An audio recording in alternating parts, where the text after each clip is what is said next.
I'm Keonta Duncan, Vice President of the Spokane chapter of the NAACP and co-host of YWCA Spokane's One Mission campaign.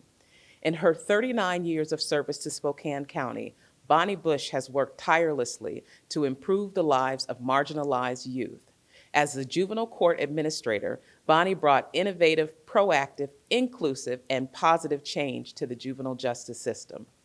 Her aspirations were twofold: preventing youth from entering the court system in the first place, and building a more equitable system overall. Bonnie has been an influential leader and an agent of change. She is truly deserving of this recognition, as her life's work has been to enhance our community. I had a degree in criminal justice, and at first I thought I'm going to go into law enforcement. Then I thought, no, I really want to work with kids. So I started working in the detention center as a corrections officer. And then after 16 years, I thought, I need a change, I'm going to do something different. So I worked in an adult corrections facility as the custody manager for a little over 4 years. And then I was very fortunate to be brought back at the juvenile court as the director.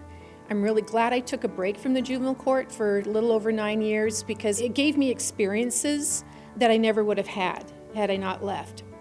When I worked at the adult facility, I would run into young men who would come running up to say, Bonnie, do you remember me? They would have been young boys at the detention facility. And I would have maybe known their parents. So there was generations, and then these young men now have children. And so I'm going, what can we do? What are we doing wrong? What can we do that's different to stop the progression from the front end system, which is a juvenile court, into the state system of juvenile parole and institutional work, and then finally into the adult system. And so when I came back, what motivated me was, again, we've got to focus on system reform. I know we can do better. We just have to identify what it is that we need to do. The biggest challenge, I think, in a lot of systems is to make change. And especially if you're addressing a status quo, and especially when people have beliefs that what you've been working on for years is the right thing to do and the moral thing to do, and then you've got a director or someone else coming in saying, you need to rethink what you're doing.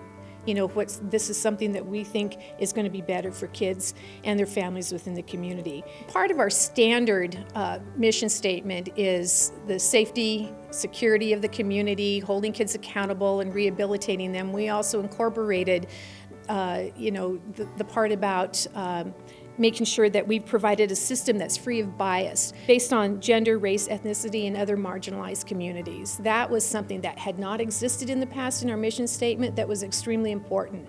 That's the change that we brought forth that really took the bulk of the 14 years that I was the director. I had to partner with national, statewide, and local experts in our reform efforts. We had a number of different reform efforts in the 14 years that I was there. Our main focus on Juvenile Detention Alternatives Initiative was reduce the number of kids that we had in secure detention.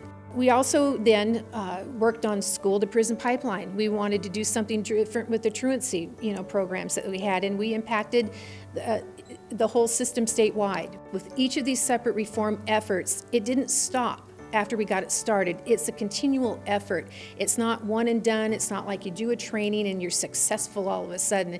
It's continual work, because things are fluid and will change. The needs of kids in the community will also change. I don't think that you can motivate or inspire others unless they can see the passion that you have as a leader for the work. And so that was easy. I had a lot of passion. I believed in what we were doing. And then it's a lot of hard work, because then what you want to do is that you want to get out into the community. You need to build positive relationships. You need to build trust.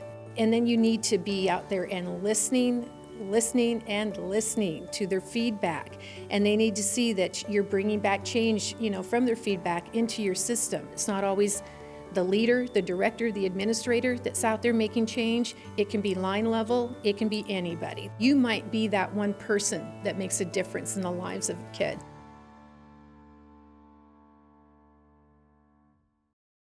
We look forward to sharing our next Honoree Spotlight video on September 15th, when we'll honor and celebrate Jan Swanson.